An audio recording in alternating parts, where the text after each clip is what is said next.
And good afternoon. This is the Elliott Wave daily update for the S&P 500 being recorded on Thursday, August the 21st at 1:40 p.m. Pacific Daylight Time. Markets had a decent range today, but in terms of breaking out and going in a direction that would give more dimension to the count that we're using, didn't happen. So let's just kind of do a quick review of how it really traded between some gamma points. So the total range in the ES today, and this includes Globex, was 64.14 was the open, 64.19 was the high, 63.70 was the low. So we can kind of open this up and we can kind of go to where that was. That's 12 noon and that's Thursday. So we got to come over here. So here is basically our open. And I can actually take this down to the 30-minute chart and be more concise. So here's the open for us, for the US. It opened at 95, 63.95. The high was 63.97. The low was 63.75. So decent range, 20-point range, but it was the next bar that they went after things. And at 10 a.m., we had some numbers and it went down and then it went up.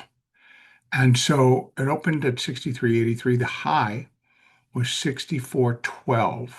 That was right there. And then the low was 63.78. Now, I'm going to go over and I'm going to look at for the ES, what was this playing in between? 64.14 was the volatility trigger. So 64.14, we got up to 64.12. They missed it. So the market stayed within a risk-off atmosphere for the entire session. Now, that's what you think they would do, right? But they did have some volatility plays.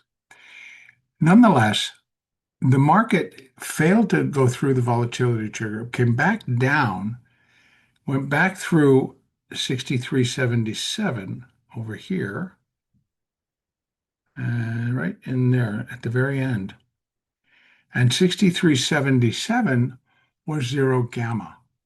So that's basically where we can see more pronouncement about that the gamma is moving from positive to negative. But they stopped. They got down to 63.69 and they decided, nope, not going to do that. Rallied back and then started to just continue to rally. So it basically sat between 63.77 and 64.14. I mean, it did go down to 63.69, so it did go down and kind of break that, but then it took it back. So between zero gamma and volatility trigger, basically for the whole day. So not much more to be adding to what this all could be telling us. So again, putting it out to the hourly chart and just opening it up so we can look inside. I mean, what we have, again, there's the A. And I'm going to still consider this to be a fourth wave with a fifth wave yet to come until the market breaks one way or the other. So either it's going to break below 63.62, which is going to leave this as an ABC, and there's going to be 1, 2. Don't know what this is going to be right there square in the middle, but there it is. And I could go over and I could put this on a line chart, and you can see it's still there. So it could be 1, 2, or 1, here, excuse me, 4, 1, 2, and then starts heading down. 1, 2. So we get a 1, 2, 1, 2, maybe. Now that would be according to this. If it's going to be a B wave, then it could be A, B, C, and we need to start breaking to the upside. Those are the two things that I'm looking at right now. And I'm patiently waiting for the market to tell me. Now, I'll put it over to a candle because we can see the extremes a little cleaner. And so, I mean, each time it came down in that low, they stepped in as strong buyers. Here, not as bad, but then they were strong buyers. And when it opened up, and then you could see the sellers just kind of pushed it, and then they came back mid. So, what is it? I think it can be an A, it can be a B, and we're going to do a C wave up. Well, because it's reached all the lows, I have pulled the fibs down. So 618 is actually at 6408. So in all honesty, it just really it doesn't count anymore because to go there would be a failure. So if it's an AB, we need that C wave to come all the way up. Now, these are the markers for, and I need to change that one too, uh, the fourth wave. So I'm going to leave the one up top, but because it did hit it, so it can be A, B, C, and instead of A, it could be the four. It could close to the fourth wave of one lesser degree, and it could be the sub-minuet wave four. And then what is this? Like I said, this puts a little bit of confusion in there, but I think it could be one, two, three, and I'm not sure. Again, it's just very difficult because of that, which is to me why it stays in as a B wave, which would then suggest that we've got to turn and we got to come up in a C wave, but we're being held at much lower levels. And if the market's thinking it's going to advance due to what Powell may be saying in his speech tomorrow, well, I think they would get it started prior, and that might happen overnight. Or we come down and we break. One way or the other, we either break up or we break down. Breaking down, I think I would put the four here, or we could come up overnight, get it up to here, put the four there, and if we start to go down.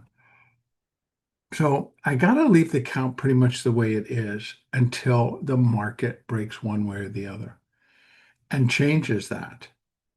So, and the one way it could do it to the upside is it just absolutely loves what Powell may or may not be saying and just kind of starts taking it, and we can break above 64.60. That would be, well, of course, it would be a pretty clean sign that's like, okay, get out of the way, we're going up. And it kind of would be one, two, and then we're going up in a third. So that's what I mean. It should be powerful. It should really just kind of take off and be a little bit on the powerful side. So that truly is kind of what the story is now. If we're going to follow through to the downside, well, we need to break 63, 63, 63, basically, and keep on going. And this somehow is going to start turning into, oh, excuse me, into more. In other words, this has to be one, two, and now it's a one, two again. So one, two, and then we're starting on the third. And that would, either way, whether this is a third going up or a third going down, it needs to get going. So I think we're at that juncture. So let me say, based on the two counts that I could attach to this, it's either going to be this is the four and this is a 1, 2, or this is the A and that's the B and this is 1, 2, get out of the way in terms of a C wave coming up. And then I would look for it to get to 64.31. And then I could put a four and then maybe it turns again. So, but that would give us some clarity to what the labeling is and what expectations would be. And if it does it before his speech, that could be even more interesting. So, because they're putting a lot of weight on that speech, and I know that a lot of more bullish analysts are really counting on something good coming out of that. So, but we will see. Again, spot gamma levels, I don't really see them changing a whole lot. Maybe volatility trigger gets moved. zero gamma, and some of the surrounding gamma, large gamma 4, large gamma 2, they might shift those around. But I think they leave the call at 6,500 for right now, and large gamma 3, but also at that same level. So that's really about it. And again, tomorrow, nothing.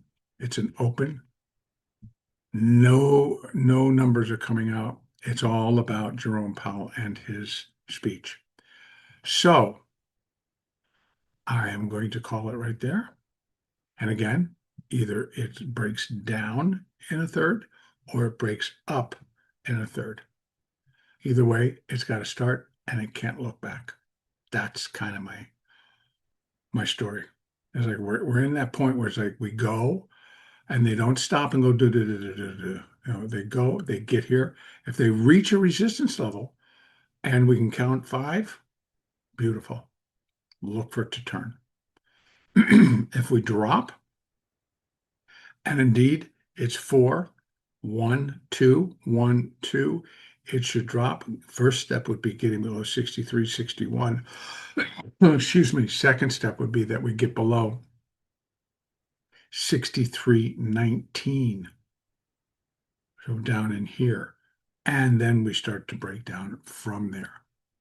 So 63.19 large gamma 4 and the put wall. We break there, we'll already be below the volatility trigger. And then we're looking for the sellers to kick in. And it would drive it down. All right, that's it. Next update will be tomorrow morning.